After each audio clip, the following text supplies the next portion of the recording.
Hi, everyone. Welcome to the Enterprise Mobility Insight Outlook podcast.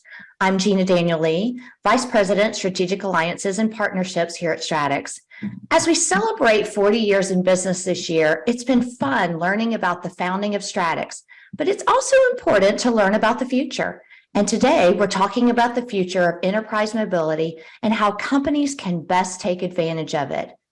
I'm really excited to welcome our President and CEO, Louis Alterman, back to the podcast. Welcome, Louis. Yeah, thanks, Gina. Appreciate it. I can't think of a better person to have for this discussion today. For those of you who may not know you, why don't you start by telling us a little bit about yourself? Yeah, thanks, Gina. So first of all, excited to do this podcast. This is fun. I've been in technology and specifically mobile technology since the late 90s. Started with Bell South in Latin America when we were launching Motorola flip phones back in the 90s, and really have gone from there into, went to dial-up internet access to fiber and networking to the cloud. And now today, a couple decades later, we're at the bleeding edge of mobility with Stratix. I came up as a finance person, really cut my teeth that way, and was CFO of a couple of larger multi-billion-dollar public companies. Had a couple good runs at those companies, and then came to Stratix as the CEO here in late 2019. So it was just a couple months before COVID. More important than any of that, I'm really blessed in my personal life. I just had my 20-year anniversary with my wife, Amy. We've got 3 kids, one in college, one who's going to college, and one who's still in high school. So super lucky. All 4 grandparents are within a couple of miles of our kids and their grandkids. So we're counting our blessings, and that's a little bit about me. That's exciting, and congratulations on the anniversary. You know, we're so excited that we're actually celebrating 40 years as a company. Isn't that crazy to think about?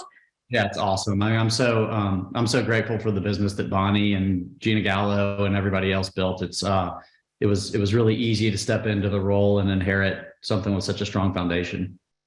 Yeah, you know, I'm sure you're aware, recently I hosted a podcast with Bonnie Schumann, our co-founder, and we talked about, you know, how the business began. And it was, you know, still in its infancy in terms of barcoding, and then we grew into the leader that we are today. And it was so fun to look back and see how far we've actually come. And now, you know, I'm excited about this conversation because we're looking forward and talk about the current state of the business. So let's start by just talking about, what do you think are the most exciting developments happening in the mobile space right now? Yeah, wow. I mean, Gina, it's such an exciting time to be in mobility. We do a study every year, an enterprise mobility study, and this year, 97% of businesses said that mobile technology is very important to their business outcomes. And so that's a survey, but more important than the survey, we really do see it with our own eyes. And every business that we talk to is either adopting mobile technology or they're falling behind their competitors. And I'm not really talking about desk workers. We're talking about people who are at the front line, people who are sitting at a desk all day are actually vastly outnumbered by those who don't sit at a desk. So the ones who don't sit at a desk, they're on the front lines, they're running an operation, they're engaging with customers or both.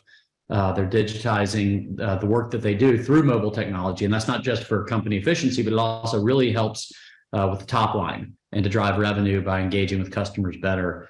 And that's really where we come in.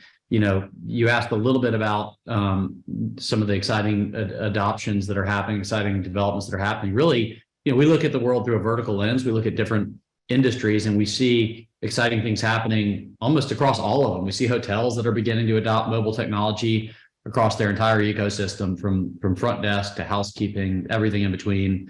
We see restaurants investing further in mobile technology, not just customer facing, like tableside and line busting in the drive-through, but also tons of new use cases in the back of the house that as a customer you might never see, but to run the business, to run the restaurant, you definitely need. And then there's some incredibly exciting stuff going on in healthcare, whether it's practitioners that are on the move, nurses, ambulatory, hospice, and others who might have a tablet, medical devices connected via Bluetooth to the tablet, and mobile printers where they can leave instructions for the patient.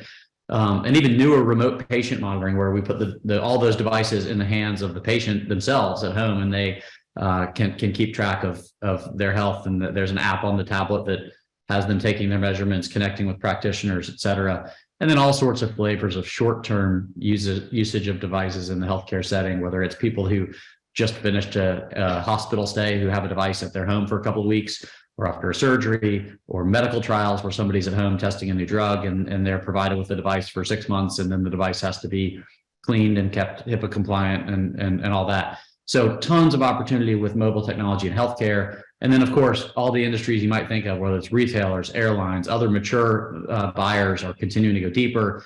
They're going from shared devices to having really every associate connected. And the devices are getting better. That's another exciting thing about it.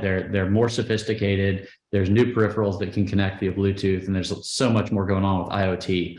So all of that creates opportunity for businesses, but also creates a need for someone like Stratix to come in and do the work. So many exciting use cases across so many industries. In our space, we kind of throw around this buzzword a lot, digital transformation. And for some companies, it could mean harnessing cutting edge technology, but not always, right? Yeah, no, not always. The pandemic showed how many companies were behind on mobile, and some industries that had been labor intensive were a little slower to just get to mobile, and really that got accelerated the last couple of years, obviously. And now as you carry through to the post-pandemic era, where people are worried about employee retention, people are worried about having enough labor, having talented labor, it's really made it obvious that some industries were behind. So it's not just the, sexy, cool new stuff. A lot of businesses are just working on getting the basic benefit of mobile technology into their current workflows and are conquering challenges like how are they going to integrate it with the technology they already have in their IT stack. Yeah, I think about our recent hospitality video with Samsung. I mean, this is an industry that's been digitized for a while around workflows like hotel bookings, right? But in that video, we were able to demonstrate that many use cases for mobile, there are a lot of them all across the hotel, from the front desk to housekeeping to maintenance to in the restaurant and room service as well. And all of these tasks can be made so much more efficient through mobile. And hospitality is just starting to catch up, but they're catching up fast. Yeah, they really are. They really are. Conversations we're having with hotels, big global brands, they're catching up fast, and they know they need to. Yeah, those are exciting conversations too. And I'm interested in your thoughts on this too, Louis. What are the biggest challenges that businesses are facing when implementing mobile, and how can they overcome that and make it a little easier? Yeah, I mean, there's such a proliferation of mobile devices, so there's more devices to manage, and you've got to be proficient in managing different types of devices, probably from different OEMs, everything from tablets to scanners to wearable printers, and obviously much more. So that gets rolled out by an IT team, and then quickly as the numbers get bigger, they tend to get overwhelmed. There's a tendency to think you can keep it in-house, but mobile involves more and different skills, and it's hard to find skilled resources to do that. But even probably more impactful, it's just the volumes are unpredictable. You're either going to staff for the peak time, in which case, naturally you're going to have idle labor, or you're going to staff for some sort of average, in which case when the peak times come, you're going to get overwhelmed and you can't serve your end users. So it's a tough choice to keep that in-house. You're either going to run a higher cost structure, or you're going to fail to meet the expectations of the people that are counting on you. So you have that to deal with, plus all the integration issues with legacy systems, keeping it all secure from a cyber standpoint, et cetera. It's a big burden, and it takes up a lot of bandwidth day to day for IT teams, and they often find themselves unable to sort of step back from it all and be strategic. So that's kind of where we come in. We've talked to customers who have started to think about their mobility journey. They might have been using barcode scanners as an example and want to think about adding some other mobile device in their ecosystem, and that's great, and they do it. But we're also finding all sorts of customers who've already bought the devices. It's kind of a new thing that we'll have all sorts of enterprises that have gone out, procured tens of thousands of devices, put them out in the infrastructure. School might already have the Chromebooks, a restaurant might already have the tablets and the drive-through, the healthcare company might already have the app and the patients and the tablets in the home, but the management of the devices becomes overwhelming, and they really need our help, not to go get the devices, but just to help manage what's already out there. And so, because we've spent so much time thinking vertically, thinking about each industry and understanding the business models, we can get up this curve really quickly and try to be helpful. You used the word a while ago, overwhelmed, and I'm thinking back to the recently published 2023 Mobility Outlook report, and being overwhelmed was a key thing in there for IT leaders. I mean, the reality is that teams now have to manage a large variety of devices, and many more of them than they just had a few years ago. It's crazy, like the influx of mobile into the enterprise today. Yeah, no doubt. So, Louis, look into your crystal ball for me for a minute. And what's on the horizon for mobile? I mean, what things are keeping CEOs up at night with regards to mobility, and how are they thinking about it relative to other technology investments? Yeah, I think the smart CEOs realize that their competitors are doing it, and if they aren't, then they will be soon. And so, a simple analogy: just think about the experience you used to have calling for a cab. Hopefully, someone answers. They tell you it's on the way. Then you just sit there blindly hoping it shows up. Versus, now using an Uber or a Lyft. That's basically the difference across every vertical when you get mobile technology involved in the field, where the action's happening in front of the customer or on the assembly line or in the truck, et cetera. And so you not just improve the operation, but you also create a much better customer experience and therefore revenue opportunity for you. So CIOs who are thinking about mobile technology all of a sudden are having a seat at the table with the CFO and the CEO. So that's a big difference.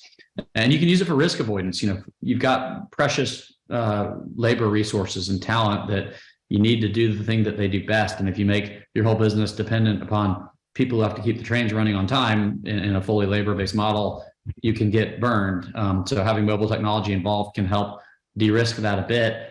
Obviously, you can get more efficient, drive savings to the bottom line. We've got some intellectual property ourselves that lets mobile devices be used in the trucking industry as an example. And, they're really fancy cameras. They're great mobile devices. Sometimes they can't connect to each other and do what they do best, which would be to scan the back of a 53-foot truck and use really smart intelligence to optimize how the truck's built. And we come in as a pretty unique player to be able to solve problems like that and help big global or national trucking companies build their trucks better. So these are real tangible things, not just it's cool to have a mobile device.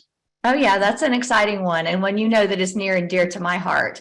But listen to the ROI. I mean, customers are seeing 60% improvement in efficiency by using that solution, 95% measurement accuracy, and the solution is 400% faster than manual processes and measuring tools. I mean, talk about driving efficiency and savings. Yeah, no doubt about it. Couldn't agree more. I want to circle back to something you said a minute ago. You were talking about risk avoidance and how it relates to productivity. Are you seeing CEOs shift their technology agenda to be more about productivity now? Yeah, I mean, if you're reading the newspaper these days, it's pretty obvious the trends are people are looking for productivity for a lot of reasons. And you can see that in studies. Gartner just did a study as well. But if you're paying attention to the news and what's happening in industry broadly, there's inflation. It seems to be pretty sticky. No one can predict when it's going to end. There's geopolitical risk. So you see companies that are needing to reshore some things that have been previously offshored, and that's expensive and creates a little bit of a headwind for the cost structure. Their customers are cutting back on spending. And so, when your customer cuts back on spending, you need to adjust your cost structure and find productivity gains. And so technology has always been used for those sorts of things to gain productivity. But, we're just seeing the beginning of where it can really move the needle the most, which is at the front lines. And we're expecting to see mobility use drive not just like incrementally higher productivity gains in the next year or two, but really we're seeing some breakthroughs and expecting to see more breakthroughs in terms of step function gains of productivity. I mean, you listen to the news, you read the newspaper, you go to conferences, everybody's talking about employee retention and satisfaction, right? And are those things that organizations should be looking at even more closely? Yeah, absolutely. I mean, I spend a ton of my time thinking about talent. Turnover costs all of us. Every CEO I know is thinking about it and trying to solve for it. Same Gartner survey I just mentioned, they had a showing that workforce concerns have moved up to the third most important thing on CEOs' agendas. So we're talking to organizations all the time about ways to make the employee experience better. You can do COPE, so corporate owned, personally enabled devices that, it'll show a net benefit to the organization, help help employees and teammates feel like they're having a better experience, and that helps with retention. And just more broadly, people want to work for kind of a winning team that's performing well, that's operationally getting things done and executing. And so the problems we solve help people feel like they're winning and helping their own customers succeed. And that's probably the most retentive thing you can do. Yeah, I completely agree. I know you're aware of one one of the recent large mobile deployments of Samsung devices at Walmart, right? And that deal really was all about employee retention and giving the employee a tool that they wanted to use for work and personal. If you were advising other CEOs on the ROI of mobile as the pivot point of their technology strategy, what would you tell them to consider to maximize that ROI? Yeah, I mean, we actually have a really detailed, sophisticated, and powerful ROI calculator that we've just rolled out. We've been using in recent conversations with different organizations that have been kind of on a DIY mindset and are thinking about rolling out an alternative with someone like a Stratix. I think it's actually the best ROI tool on the planet, and I don't say I agree. It's awesome. Yeah, so it's super detailed and super relevant. The return's different for each business. So when you do macro studies like the one we referenced in our study this year, we see the majority of companies do end up partnering with an MMS provider, and they get a return from a bunch of different reasons, which we've kind of talked about. But you deploy things faster, more efficiently. You get the devices in the field faster, with better quality, you have less employee burnout and turnover. You get through learning cycles faster because you're tapping into other people's expertise. You can improve your endpoint security. Repairs get done more quickly, so you're better utilizing your labor and better utilizing your assets. You don't have devices that take 2 weeks to get repaired. They take 1 day to get repaired, and then they're back out there, which saves you money and drives the top line. So we've got, luckily, 40 years of experience doing this. It's hard work. There's a lot of expertise that is required, but we have that expertise in our company, and the people that built it before I joined were really thoughtful in the foundation they put in place. So I wouldn't want to be trying to do this if I was anywhere other than Stratix, because it is complicated, and our customers need us. But I really try to make sure that our teammates don't try to sell anything. It's not really our job to be salesy or pushy. We really want to just solve problems, help people out. We're happy to take a call with anyone, try to help them solve their problems. And if the best answer for them is something else, that's cool, because we've got plenty of business and really just want to help customers understand how they can be using mobile technology. Yeah, we know that IT leaders are starting to look at mobile more strategically, and oh my goodness, we know the ROI is there. As we wrap up, Louis, what are CEOs asking of their IT leaders? Yeah, be part of the revenue cycle. I mean, that's really the big change. You used to have a CIO who would kind of be relegated to the basement. It's like, hey, keep everything running. We're going to look at your cost structure every year and the annual budget, and you need to keep everything running at the right price. Now it's just like every CIO in a major enterprise is thinking about driving top line and helping their CFO and CEO achieve the organization's overall financial goals, not just costs. And when I talk to CIOs, I try to help them see that if you really want to be the hero, get yourself a seat at the table talking about the top line and driving the top line. I like that and completely agree. So if you recall, you were on our very first podcast, and we like to end with a little fun with some rapid fire questions if you're game. Yeah, absolutely. All right. So the first one is, what has been your biggest learning since becoming CEO? Yeah, I mean, so I learned this one from my friend Ron Clark, who runs a big organization. He said once, and it happened to be my first week as CEO, I just sort of heard him say it, that the most important thing, if you're the head of any organization, is to show up every day in a good mood. And if you're not in a good mood, you better fake it, because every eye in the building is on you, and they're going to read from the energy that you project. I've learned, you can be walking down the hall and just deep in thought thinking about something, and if you miss the opportunity to smile at somebody who walks past you and say hello, they might interpret like a completely wrong thing about that. And conversely, if you take the time to get to know some people and give them a fist bump when you walk through the warehouse or walk past the forklift or wherever you're interacting with folks, and you sort of bring some levity and some joy and some energy to the place, that is so much more important than whatever technical skills you have or anything else. Really, people feed off that energy, and if you're not the source of it, it just won't exist in the organization.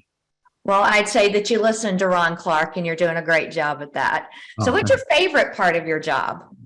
Yeah, the team. I mean, this team's a real dream come true. We've got a team that could run any size business. They're inclusive of you, obviously, Gina. It's an unselfish group of people. They care about the overall mission. They genuinely care about customers. They have integrity. They want to hang out on the weekends. We just had one of our leaders had a 50th birthday party for his wife over the weekend, and people were there on Saturday night, like wanting to hang out with each other. That's unique and not, not obligatory, but actually the fact that people do want to have those relationships that sustain is really awesome. And then, my second favorite part is just talking to customers. It's kind of the real thing. I mean, you can sit in the building and have a lot of meetings and look at a lot of spreadsheets, and that's fine. But when you get out in the field and you talk to a real customer who is really using you, you learn the real things that you need to know, as opposed to the things that you can get bogged down with in internal meetings. It makes a huge difference. It absolutely does. So final question, what's your favorite app on your phone? Yeah, I'm trying to not look at my phone as much as I tend to. I use Waze a lot, which is, I've lived in the same city for 45 years, but can't get around without using Waze with traffic. Me too. Kind of pathetic. But I love podcasts. I had a New Year's resolution this year to listen to a lot less news. So I try to not tune into the news cycle. I read the newspaper and that's enough. And so instead, when I'm in my car and I'm not on a conference call or something like that, I try to just do some self-development, self-growth, listen to podcasts. And that's been a really nice change of pace. That's great. Louis, it's been great having you on the podcast today. Thank you so much for joining me. Will you come back again? You know where to find me. All right. That sounds great. Thanks, Gina. Thank you so much. And listeners, if you liked what you heard and would like more information or would like to sign up for future podcasts, please visit us at stratixcorp.com/podcast to subscribe.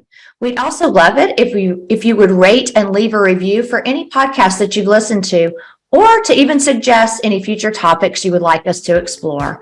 I'll see you next time. Goodbye.